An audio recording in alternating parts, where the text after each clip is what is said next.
한번 그 강의를 쭉 한 적이 있는데 한 번 더 우리가 중요한 부분을 한번 또 얘기해 보려고 해요. 그럼 인생을 살아가는데 인생의 정의를 이야기할 때 인생은 무엇이다 라고 말하는 경우가 많죠.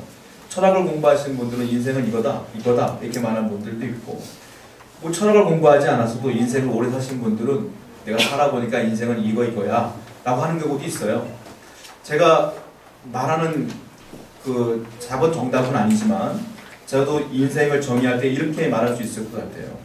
인생은 아마 길을 찾는 것이, 길을 찾아 헤매는 것이 인생이 아닐까, 이런 생각을 좀 해봐요. 젊은 아이들은 자기의 꿈을 찾아서 무엇이 꿈인지 모르는 상태에서 꿈을 찾기 위해서 애를 쓰고, 또한 나이를 먹으면 어떻게 살아야 될까, 길을 찾는 것, 그것이 인생이 아닐까, 이런 생각을 해봐요. 그렇다면 길을 찾는 것이 인생이라고 하면 어떤 길을 찾는 것이 좋은 길일까요? 또 이것도 궁금하다는 거예요. 정답부터 말씀드리자면 좁은 길도 아니고 뭐 넓은 길도 아니고 뭐 우리가 볼 때 뭐 잘 먹고 잘 사는 길도 아니고, 정답부터 말씀드리자면 바른 길이 좋은 길이다. 바른 길. 바른 길을 찾아 헤매는 것이 인생이고, 그 바른 길을 잘 찾은 사람이야말로 인생의 승리자다라고 말할 수가 있다는 거예요. 자, 그렇다면 성경을 한번 보면서 얘기를 해볼게요. 성경에서 이런 말을 했거든요. 자, 잠언서 14장 12절 말씀할게요. 시작. 어떤 길은 사람이 보기에 바르나 필경은 사망의 길이니라. 자, 바르다는 정의가 여기 나와요. 뭐냐면 사람들이 이것이 바로, 이것이 옳은 거야 라고 말하는 경우가 많아요. 우리가 신앙생활 할 때 보면 하나님 안 믿는 사람들 볼 때 우리가 우습게 보일 때가 많아요.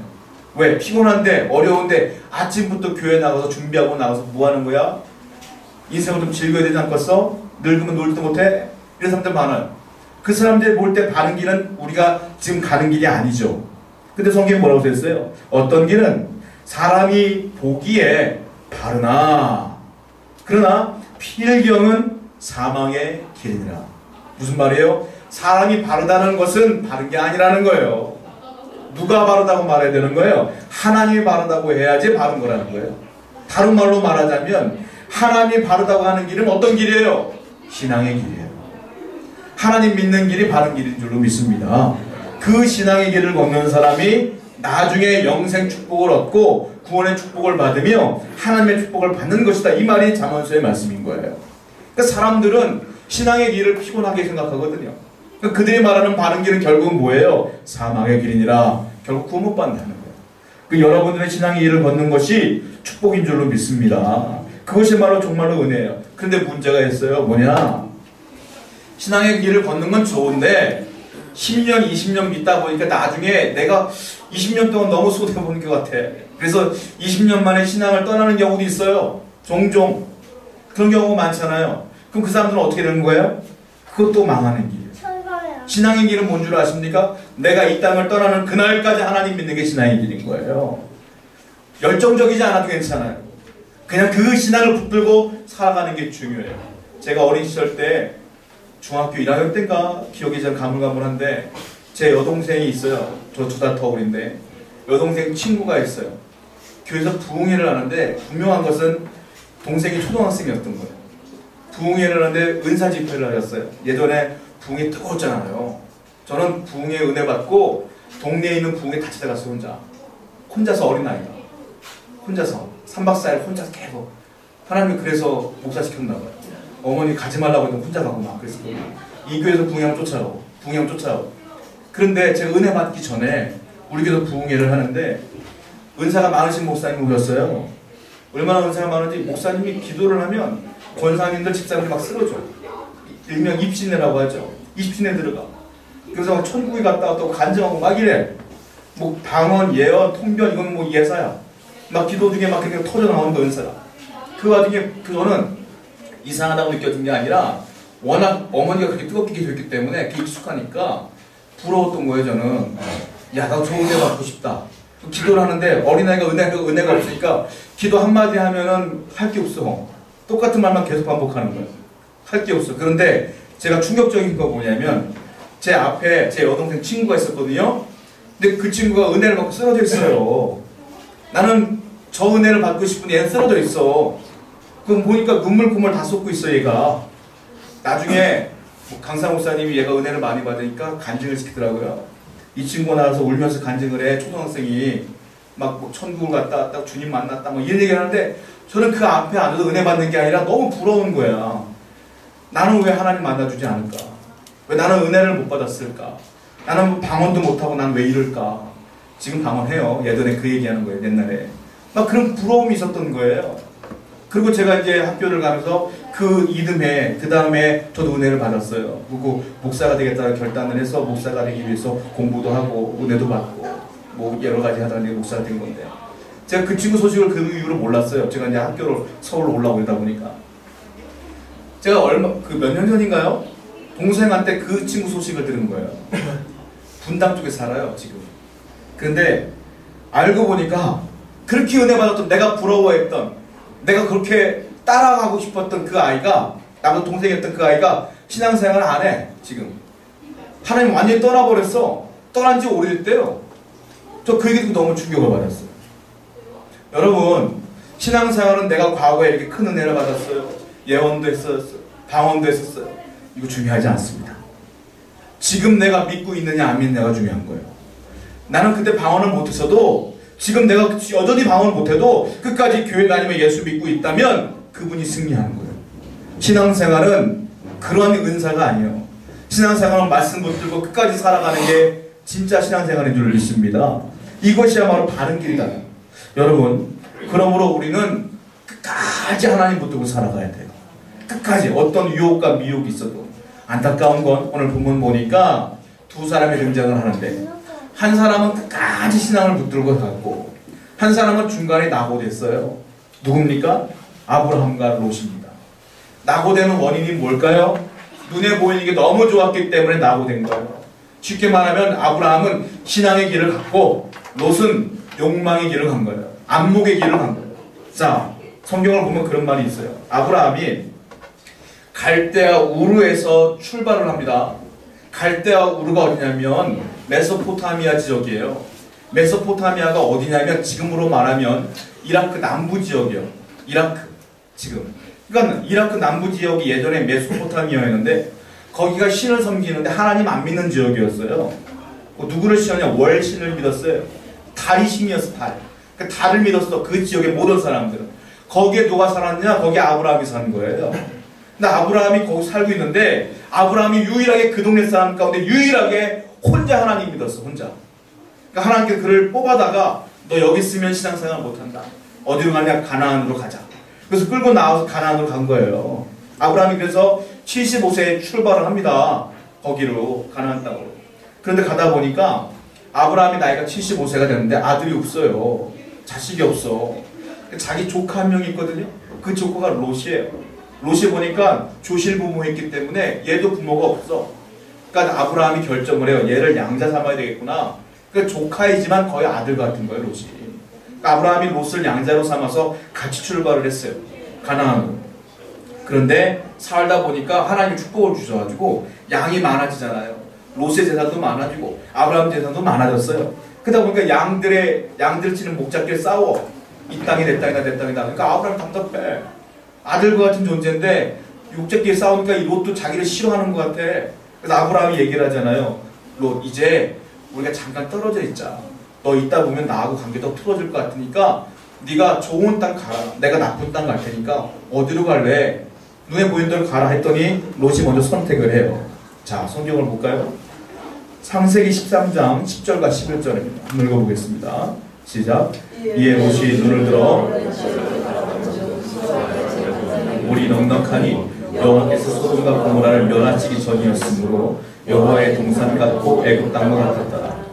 그러므로 롯이 연한 온 지역을 택하고 동으로 옮기니 그들이 서로 떠난지라. 아니 아버지 같은 분이 야 네가 좋은 땅 가라 라고 하면 좋은 자식은 무슨 말씀이세요? 아버님이 가셔야죠. 이렇게 말하는 거 아닙니까? 근데 롯은요 참 못됐어요. 지가 딱 보니까 좋은 게 있어. 요단 지역을 보니까 소알까지 온 땅에 물이 넉넉해. 양 키우기 정말 좋을 것 같아. 소돔과 고모라까지 멸하시기 전이었기 때문에 에덴 동산 같은 거예요. 여기가 풀도 많고 문화도 발달됐고 사람들 세련됐고 도시 문화가 있고 그러니까 그걸 선택을 하고 가잖아요. 한마디로 말하면 여기 선택을 할 때 롯은 한 번도 하나님께 기도한 적이 없어요. 보세요. 눈에 보이는 것을 선택하지.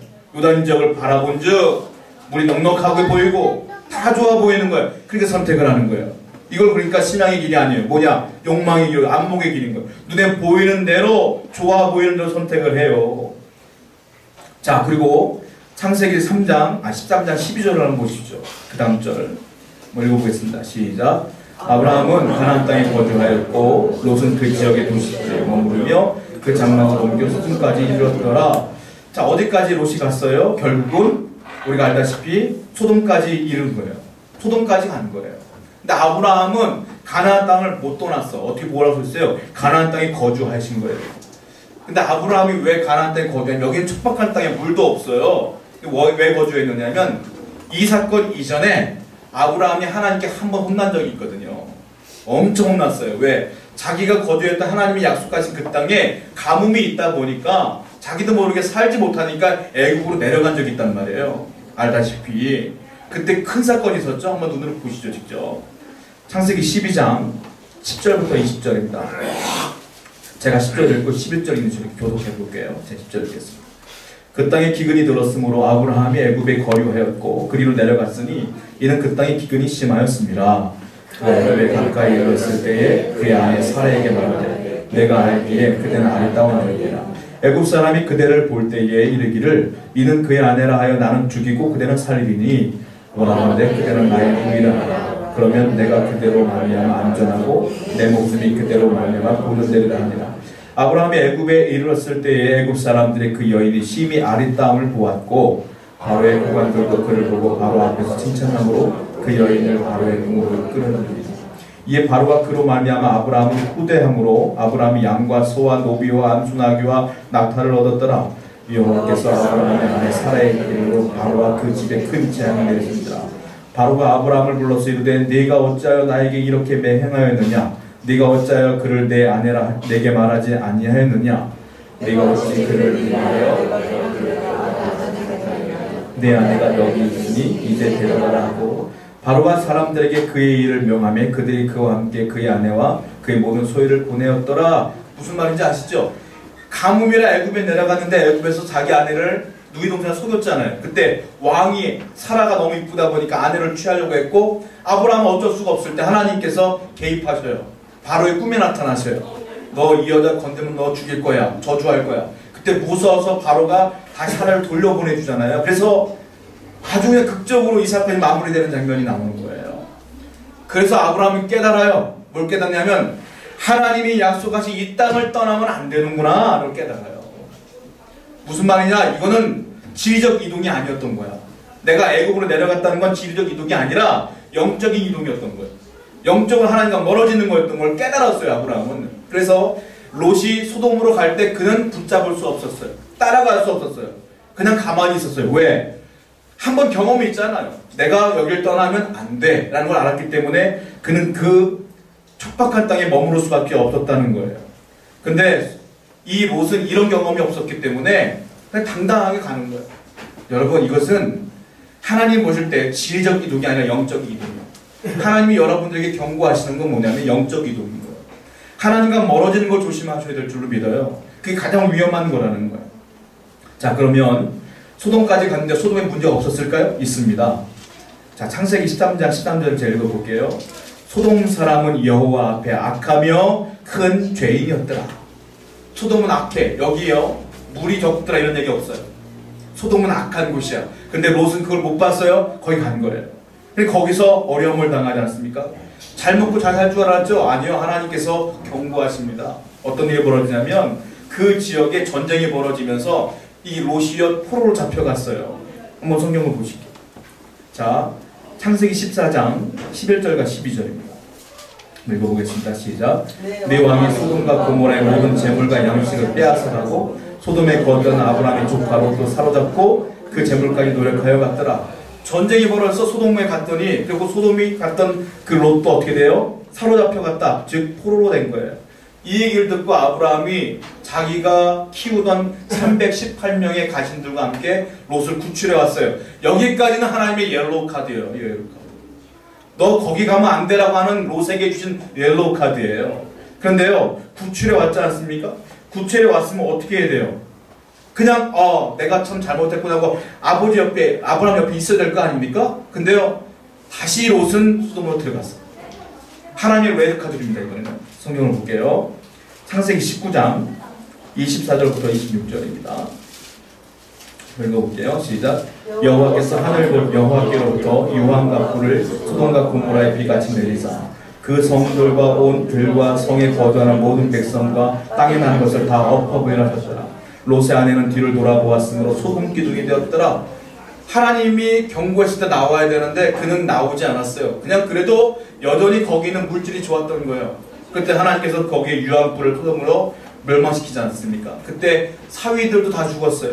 유일하게 자기 딸 둘하고 롯만 그리고 아내와 도망가다가 아내가 의심하며 돌아봤을 때 소금 기둥이 된 장면이 여기 나오게 되는 거예요. 이것으로 끝나느냐? 끝나지 않습니다. 어떤 일이 벌어집니까? 남자들이 다 없는 걸 알고 딸들이 아버지가 술을 먹여 롯이 잠들어 있을 때 아버지와 동침해. 그리고 아들을 낳아 근친상간을 해요. 자, 한번 확인해 볼게요. 창세기 19장 36절부터 38절입니다. 읽어볼게요. 시작. 롯의 두 딸이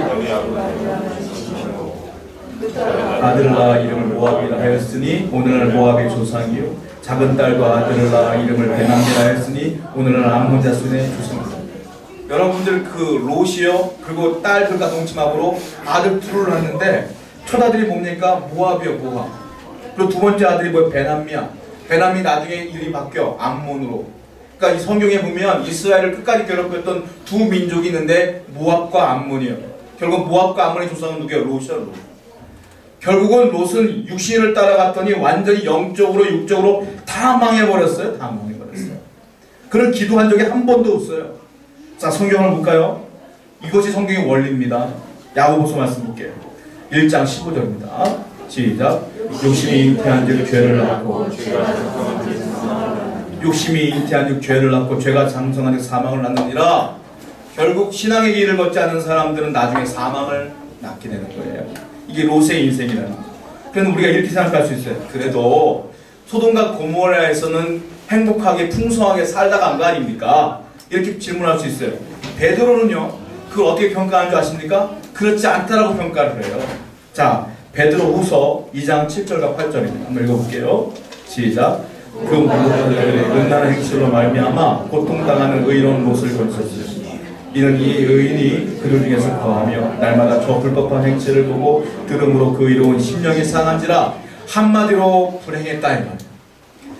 롯은 행복한 적이 단 한 번도 없었다는 말인데 이걸 잘못 읽으면 우리가 롯이 의인처럼 비춰질 때가 있어요. 잘 보시면 이 사람은 의인이었기 때문에 그 죄악 중에 거하면서 날마다 저들을 어떻게 구원해낼까 고민했구나. 그래서 마음이 상했구나 라고 보시면 안 돼요. 이걸 이렇게 해석하시면 안 되는 거예요. 베드로가 말하는 의중은 무슨 말이냐면 이게 그가 믿음은 있어. 이게 큰 믿음은 아니고 작은 믿음이요. 부끄러운 믿음이요. 구원은 받을 만한 작은 믿음. 마치 예수님 돌아가실 때 옆에 있던 강도가 구원받잖아요. 그런 작은 믿음은 있어요.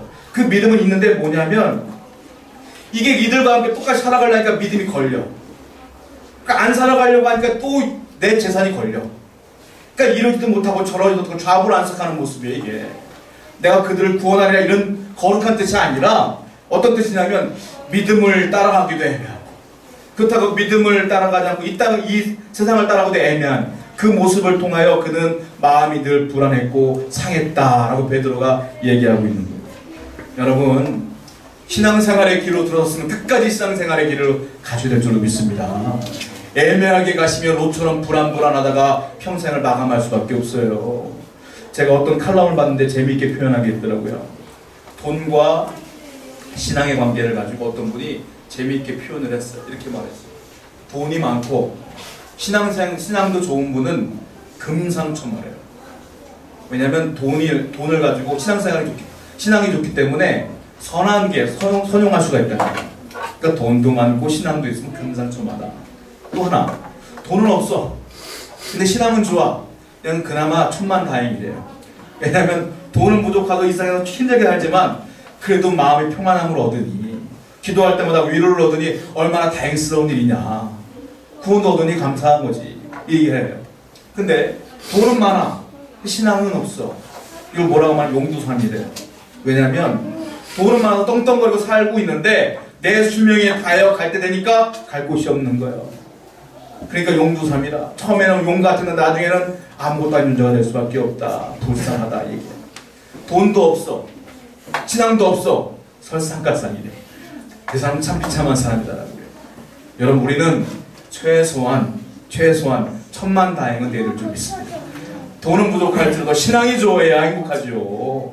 여기서 말하는 중심은 돈이 중심이 아니라 신앙이 중심이다 이거예요. 신앙이 먼저인 줄로 믿습니다. 롯은 돈을 따라갔어요. 완목을 따라갔어요. 망했어요. 처절하게 망하지 않습니까? 구원은 받았죠. 부끄럽게. 그러나 이런 인생은 행복한 인생이 아니에요. 자, 성경을 볼게요. 시편 84편 10절입니다. 읽어볼게요. 시작. 주의 공정에서의 한날이 첫날보다 나은지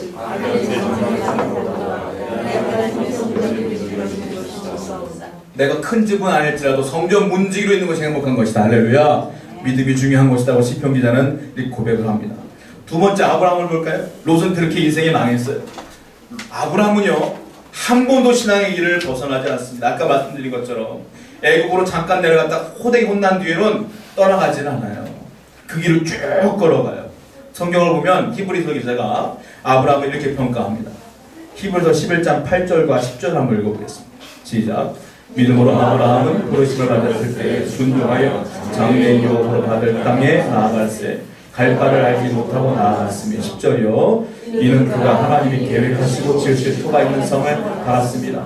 8절에 뭐라고 써있습니까? 그가 하나님 말씀을 듣고 나아가는데 어디로 갈지 모를 정도로 아무것도 모르는 대로 믿음만 가지고 나갔다 이거예요. 근데 10절은 뭐라고 써있어요?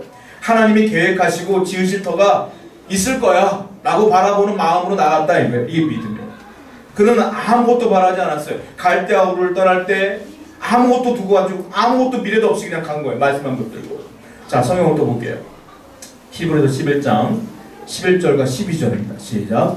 믿음으로 사라 자신도 나아갈 만한 분산하였으나 잉태할 수 있는 힘을 얻었으니 이는 약속하신 이를 믿으신 줄 알았습니다. 이러므로 죽은 자와 같은 한 사람으로 말미암아 하늘의 허다한 별과 또 해변의 무수한 모래와 같은 많은 우선이 생육하였다. 12절에 보면 재밌는 표현이 있는데 죽은 자와 같은 한 사람 누군지 아세요? 사라. 그러니까 아기를 못 낳았다는 거 죽은 사람처럼 표현해. 죽은 자 같은 사람 그 사람으로 말미암아 어떤 일이 벌어져요? 하늘의 허다한 별과 또 해변의 무수한 모래와 같은 많은 후손이 생육하였더라. 하나님 말씀을 붙들고 나는 부족하지만 연약하지만 불가능하지만 믿고 나갔던 아브라함을 통하여 그 민족이 이루어졌다라는 거예요. 말씀을 붙들고 나아갔더니요 하나님께서 그 약속을 이루시는데 하나하나 천천히 점진적으로 이루셔요. 자, 열왕기상을 보면 이 문자 그대로 표현해요. 열왕기상 4장 20절입니다. 한번 읽어보세요. 시작. 유다와 이스라엘의 인구가 모래같이 많게 되며 먹고 마시며 즐거워하였으며 아브라함이 말씀했던 게 뭐예요? 너의 후손이 바닷가에 모래가 뜰 것이다 했잖아요. 근데 열왕기상이 그대로 써있어요. 이스라엘의 인구가 바닷가에 모래와 같이 많아졌다. 이때 솔로몬 왕 때 이미 이렇게 된 거예요. 하나님의 약속은요 이루어져요. 분명히 이루어질 줄로 믿습니다. 그뿐만이 아니에요. 아브라함에게 말씀하신 게 있어요. 너는 메시아의 조상이 될 것이다 약속했거든요. 정말 그렇게 돼요. 성경을 보겠습니다. 마태복음 1장 1절입니다. 시작. 아브라함과 다윗을 낳은 예수 그리스도의 계보라. 예수님의 육신의 조상이 누굽니까? 다윗입니다. 그 다윗의 조상이 누굽니까? 아브라함입니다. 결국은 하나님이 약속하신 대로 영적인 축복도 누리게 돼요. 그리고 바울은요 우리에게 뭐라고 말하는지 아세요? 아브라함의 후손은 누구냐? 누굴까요? 유대인이겠죠. 그는 그렇게 바라보지 않고 바울은 아브라함의 영적인 후손은 누구냐? 너희라 이렇게 말하고 있어요. 우리예요. 성경을 보겠습니다. 갈라디아서 3장 7절입니다. 읽어볼게요. 시작. 그런즉 아멘. 믿음으로 말미암은 우리는 아브라함의 자손인 줄로 믿습니다. 영적인 부분에.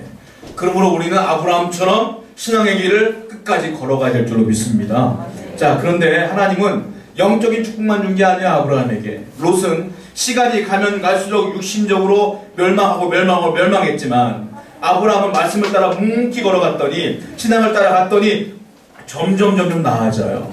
자, 창세기 24장 1절입니다. 시작. 아브라함이 나이가 많아 늙었고 범사에 복을 주셨다. 늙었으나 여전히 복을 주시는 거예요. 늙었으나. 여러분, 그러므로 예수님께서 말씀하셨어요. 뭐라고 하셨습니까?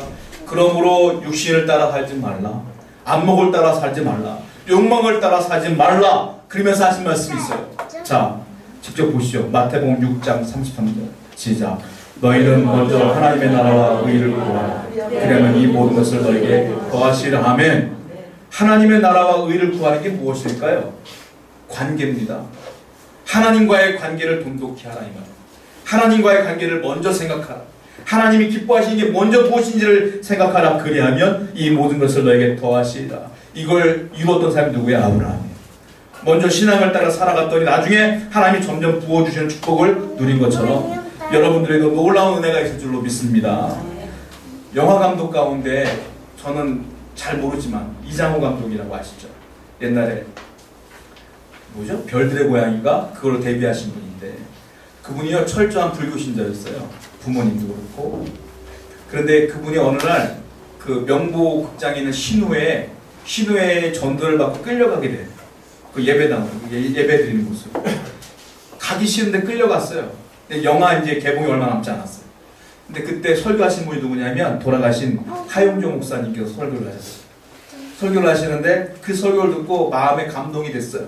그래서 내가 예수를 믿어야 되겠구나 라는 생각이 들었는데 지갑을 딱 열어봤더니 부적이 있는 거예요. 그러니까 어머님이 껴놓은 부적이요. 근데 내가 이제 영화 개봉이 얼마 안 남았어. 이 부적을 보니까 목사님 설교의 부적을 버리라고 했는데 버리려고 딱 보니까 개봉이 얼마 안 남았으니 불안한 거예요. 왜냐면 잘 될 거 아닙니까? 흥행이 될 거 아닙니까? 못 버리고 있는 거야. 그러다가 어떻게 할까 하다가 부적을 용기 있게 떼서 버렸어요. 그랬더니 영화가 그 다음에 대박이 난 거예요. 이분이 깨달아서 뭐냐면 부적 때문에 잘 되고 안 되는 게 아니네.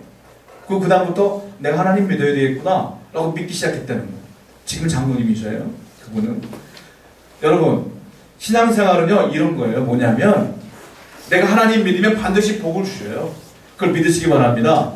내가 원하는 때는 아닐지라도 반드시 복을 주셔요. 아브라함도요 내 자손을 내 눈으로 보고 싶었겠죠. 아브라함 죽은 뒤에 솔로몬 왕 때 그것이 이루어진 거예요. 그와 같이 하나님은 반드시 축복하신다는 걸 믿으시면서 여러분들은 먼저 복을 추적하지 말고 하나님 바라보며 신앙생활 하시기 바랍니다. 그럴 때 먼저 그의 나라와 그의 의를 구하면 하나님이 역사하신다 이거예요. 그렇다면 이 신앙의 길을 걷는 것이 무엇일까요? 어떻게 걷는 것이 좋은 걸까요? 한마디로 말씀드릴게요. 말씀을 따라 사는 거예요. 말씀을 따라 사는 사람이 신앙생활을 잘하는 거예요. 자, 성경을 한번 볼게요. 먼저 하나님이 아브라함이 약속하십니다. 말씀하셔요. 창세기 13장 14절과 15절 읽어보겠습니다. 시작. 롯이 아브라함을 떠난 후에 여호와께서 아브라함에게 이르시되 너를 눈을 들어 너 있는 곳을 남쪽 그리고 동쪽과 서쪽을 바라보라. 보이는 땅을 내가 너와 내 자손에게 주리니 영원히 이르리라. 이게 어떤 장면이냐면 롯이 소돔으로 떠난 뒤에 하나님이 갑자기 나타나셨어요. 그리고 약속하시는 거예요. 야 좌우 동서남북을 바라봐라. 네가 보는 땅 내가 다 주겠노라. 근데 이때 아브라함은 한 평도 없어. 땅이 하나도 없어. 자기 땅이 하나도 없는 거예요. 그런데 하나님 다 주겠대요. 그러니까 잊어먹을 만하면 또 약속을 주시는 거예요. 하나님이. 자, 먼저 약속이 뭐냐면 창세기 12장 1절 3절이에요. 먼저 주셨어요. 야 네가 나를 따라오면 내가 땅을 주겠노라 약속했어요. 그런데 하나님께서 소돔으로 롯이 떠난 뒤에 또 약속하시는 거예요. 근데 아브라함 그걸 믿어요. 자, 성경을 보겠습니다.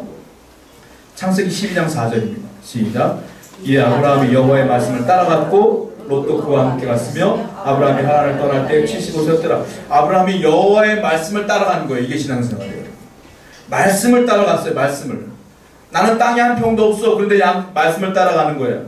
그러므로 나중에 우리는 알게 되겠지만 아브라함에게 주신 모든 약속이 이루어지지 않습니까? 하나님의 약속은 0.00001%도 안 이루어지는 게 없는 거예요. 결국 다 이루어질 줄로 믿습니다. 하나님이 여러분들에게 말씀하신 것들이 있다면, 약속하신 것들이 있다면 반드시 이루어진다라는 거예요. 자, 성경을 볼게요. 시편 128편 1절입니다. 읽어볼게요. 시작. 여호와를 경외하며 그의 길을 걷는 자마다 복이 있도다. 아멘. 여호와를 경외하는 자가 복을 받는 거예요. 자, 마태복음 7장 13절과 14절도 읽어볼게요. 지난주에 한번 설교했던 건데 읽어보겠습니다. 시작. 좁은 문으로 들어가라. 멸망으로 인도하는 문은 크고 그 길이 넓어 그리고 들어가는 것은 많고 생명으로 인도하는 문은 좁고 길이 협착하여 찾는 이가 적으며 신앙의 길은 좁은 길입니다. 아무도 찾지 않는 길입니다. 그래도 그 길을 따라 묵묵히 가다 보면 하나님의 축복이 있을 줄로 믿습니다. 바울은 그래서요 우리에게 이렇게 고백해요. 바울이 마지막에 고백하는 게 있어요. 자, 로마서 8장 18절 말씀입니다. 읽어볼게요. 시작. 생각하건대 현재의 고난은 장차 우리에게 나타날 영광과 비교할 수 없도다. 여기서 생각하건대 이 말 있지 않습니까? 이게 원뜻이 뭐냐면 내가 계산해 보건대 이 뜻이에요. 내가 계산해 보니까 지금 나의 고난은 장차 우리에게 나타날 영광과 비교할 수가 없더라. 지금 여러분에게 당하는 어려움들과 고난과 피곤함과 여러 모든 것들은 신앙생활하는데 이루어지는 모든 고난들은 나중에 나타날 영광과 비교해도 계산해도 아무 손해가 없다는 소리예요. 이게 지금 바울이 우리에게 고백하는 거예요. 하나님의 축복은 그러므로 점진적이에요. 점점 괜찮아져요. 잠언서에 보면 그 축복이 나와 있어요. 잠언 4장 18절입니다. 시작. 의인의 길은 돋는 햇살 같아서 크게 빛나 한낮에 광명에 이르거니와. 의인의 길은, 믿는 신앙의 길은 돋는 햇살 같다. 해가 이제 뜨기 시작해. 근데 그 다음에 뭐라고 했어요? 크게 이제 빛나기 시작해. 나중에 어떻게 돼요? 한낮의 광명처럼. 즉 하나님의 축복은 점점 좋아지는 거예요. 하나님 믿는 여러분들에게 그 축복이 넘쳐날 줄로 믿습니다. 미국에 예전에 동부에 있던 사람들이 서부로 넘어가는 경우가 있어요. 이게 골드러시라고 했는데 서부에 금광이 발견했다는 말을 듣고 사람들이 서부 쪽으로 막 갔어요. 1800년대에. 그때 뭐라고 말했냐면 땅에 먼저 도착하여 차지한 땅은 네 땅이 아니겠어. 사람들이 너무 좋아가지고 전부 다 그리 달려나가기 시작하는 거예요. 근데 동부에서 서부까지 땅이 얼마나 큽니까? 얼마나 멀겠어요. 빨리 가려고 전속력으로 가려는 사람이 있어요. 대부분의 놀라운 것은 도착했을 때 태반은 도착을 못했고요. 도착한 사람들 가운데도 많은 사람들이 병으로 앓다가 죽은 사람들이 많았대요. 그런데 잘 산 사람들이 있어. 누군지 아십니까? 청교도들. 신앙생활 했던 사람들은 가던 길 천천히 가다가 주일에 그 멈춰. 어떻게 해? 예배해. 하루 종일 예배. 그리고 월요일에 출발. 그 주일 되고 또 예배 드려. 늦어지죠. 그런데 나중에 알고 보니까 그 사람들은 건강하게 도착하여 하나님을 먼저 섬기며 축복받았다는 얘기가 있어요. 여러분, 삶이 바쁠 수 있어요. 그런데요, 신앙생활을 지키며 살아가는 사람에게는 하나님의 놀라운 축복이 있을 줄로 믿습니다. 우보철이라는 말이 있죠.